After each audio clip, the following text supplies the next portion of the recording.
ng mas maraming Pilipino. ABS-CBN News and Current Affairs. Sa ulo ng ating mga nagbabagang balita, itinuturong leader ng carjacking syndicate na si Roger Dominguez, arestado na.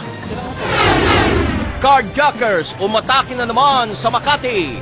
SUV na may lamang big bike tinangay sa garahe. I see skies of blue and clouds of white. Burol ni Secretary Reyes naging emosyonal. Dark night. Mga labi ni Secretary Reyes, papaspasan pa rin ang simbang Katoliko sa kabila ng kanyang pagpapakamatay. Dating Pangulo at ngayon Congresswoman Gloria Arroyo, posibleng ipatawag ng Senado kaugnay ng investigasyon sa mga anomalya sa AFP. Congressman Ruben Ecleo Jr. ipinaaresto ng Sandigan Bayan matapos maging pinal ang hatol na guilty sa 3 kaso ng katiwalian. Pangalan niya, aalisin din sa Kamara.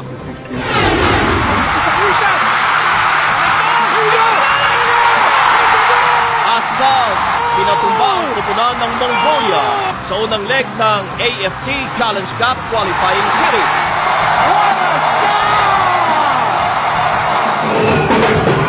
Victory party dinumog. Pacquiao dumating na sa Amerika. Justin Bieber at Jimmy Kimmel posibleng makalaro ni Pacquiao sa basketball.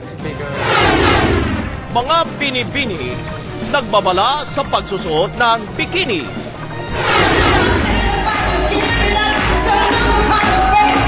At Charis muling binigyan ng standing ovation sa New York.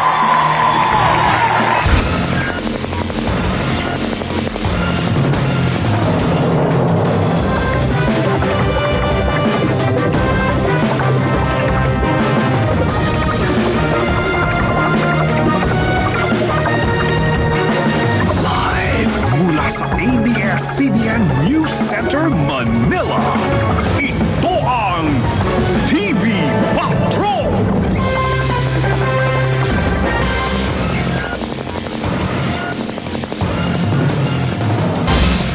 Live mula sa ABS-CBN News Center, Manila.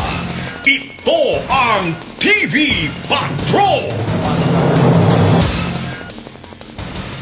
Magandang gabi bayan! Nahuli na ang isa pa sa mga tinuturong leader ng Dominguez Carnapping Syndicate na si Roger, na kapatid naman ni Raymond Dominguez. Nasa may Camp Karingal sa Quezon City, si Dolan Castro. Dolan, papaano nahuli si Roger Dominguez? At sinasabing may kasama pa itong isa ng mahuli. Tama ka dyan, kabayan. Bukod nga dito sa hawak na bench warrant nitong QCPD ay nahuli rin nila sa kasong